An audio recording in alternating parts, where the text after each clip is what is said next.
This interview is brought to you by the Pro Fight Shop in Hollywood. Radio Raheem with legend, Hall of Famer, the man who everyone that could possibly be watching this video knows if you know anything about boxing, Larry Merchant. You know, it's a pleasure to see you again, Larry. You know, you haven't been gone for long, but we've missed you. Thank you. I'm in my element here. Well, you know, no matter what age a person retires that's been doing something as long as you have and with the passion that you do it, they always miss it. What elements of the sport, at least sitting ringside and calling the fights, do you miss most? Well, first of all, we don't use the R word. Okay, that's news. Because right from the get-go I said, you'll still find me here, there, or anywhere. It turns out China is my next assignment. You know, I haven't been away long enough to miss a lot of stuff. A lot of good fights coming up. And I'll be covering some of them for various venues and television. But I had a lot of good years, so I'm still connected emotionally, philosophically, in every way to the game. What will you be doing in China? Top Rank hired me to go to China to do a fight show for April 6th, which incidentally is going to be on HBO, much to my surprise. And the big deal is that it's the professional debut of Xu Ming, who is a two-time gold medalist. And Macau is, as has been described, Las Vegas on steroids, so there'll be a few folks there. Well, since retirement's not the word, and you seem, like you say, to be going to China almost to do the same thing that you've been doing, well, why is that? Why aren't you just continuing your career at ringside and giving us your perspective post and pre-fight?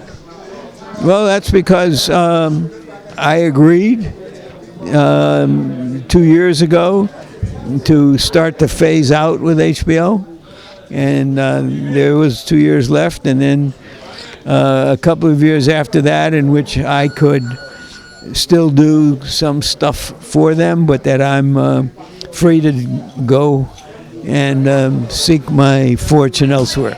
So it sounds more like a business decision. I'd like to ask you a bit about the business in boxing, in fact. You know, this week we've gotten some news that has shaken up the boxing world and is troubling to many fans. The news that HBO and Golden Boy will no longer be working together per HBO's insistence. First of all, can you tell me how you feel that came about? It's still kind of mysterious why the division's so deep, and how you think that's going to affect the sport. Well, the background of this is that boxing is every man for himself. Everybody acts in their self-interest, and that includes the fighters, the promoters, etc. And there's been a kind of de facto split going on with most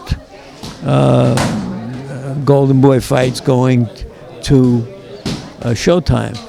Why an announcement was made to make it a divorce, I have no idea. Well, you know, I have to ask, with you being a free agent, you know, would you consider working at Showtime? Are you that free an agent? No, I'm not that free of an agent. There were certain conditions on my leaving HBO, and I will be doing most of my work as a commentator on international events and international feeds, at least for a while. And I'm perfectly happy with that. It's just another act where I didn't know if there'd be another act. In the second half of the question, what you think that would mean for the sport of boxing? I mean, we're already in a situation where there's a Cold War between Top Rank and Golden Boy, and now it looks like instead of splitting in half the possibilities of getting certain matchups that we want to see when we want to see them, it's going to be split in quarters. Well, you know, we've had situations like this before.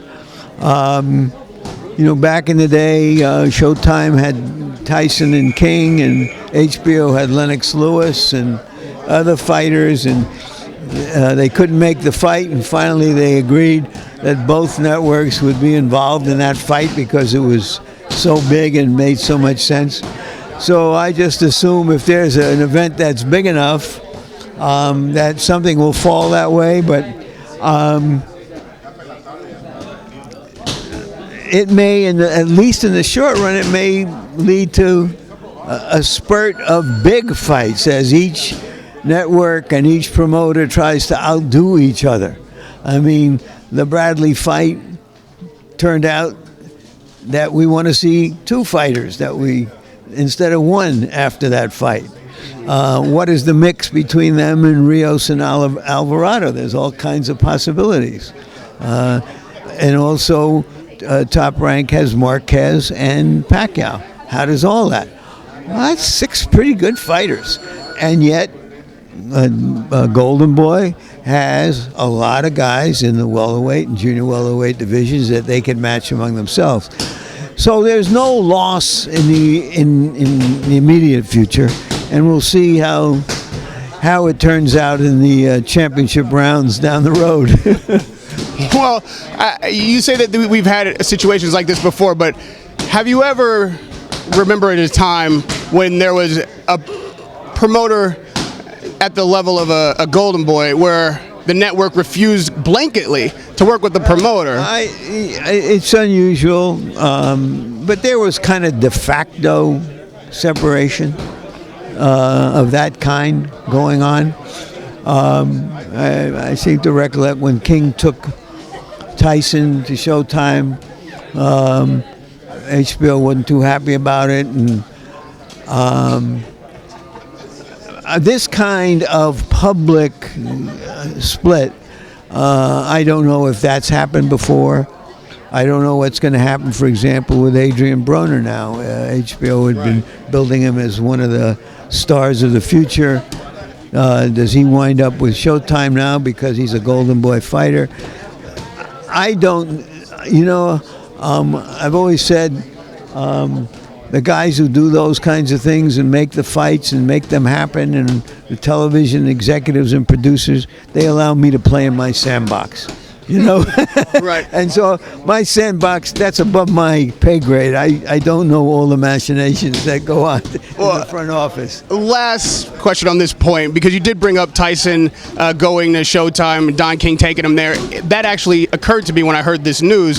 Floyd Mayweather obviously going to Showtime for that 6-fight deal. If you don't have the inside scoop, instinctually, how much do you think that played into what we're dealing with now? Well, you can't deny that it's part of the big picture. You can't deny that for Showtime, for the whole network, not just their sports, that was a big get, a big statement. They're competing with HBO overall, not just in boxing. And so, yeah, they're, and sometimes maybe you got to punch the other guy in the nose to get his attention, and maybe that's what HBO did. You're right, assessment. That's pretty much what I'm thinking may have happened here. Larry, turning now to your assessments of the sport overall, I mean, you're such a gold mine because you've been here so long and seen so much, and there's always amongst boxing fans the debate about eras. And now we seem to be in another transitional phase. Do you think that the era, I guess you could call it the Pacquiao-Mayweather era that we're leaving, could stand muster against the golden age of boxing? Or do you think that what's coming next may be, as good or better? It's hard to compare eras, even going back just, for example, to the 90s and the early 2000s, when we had so many American heavyweights.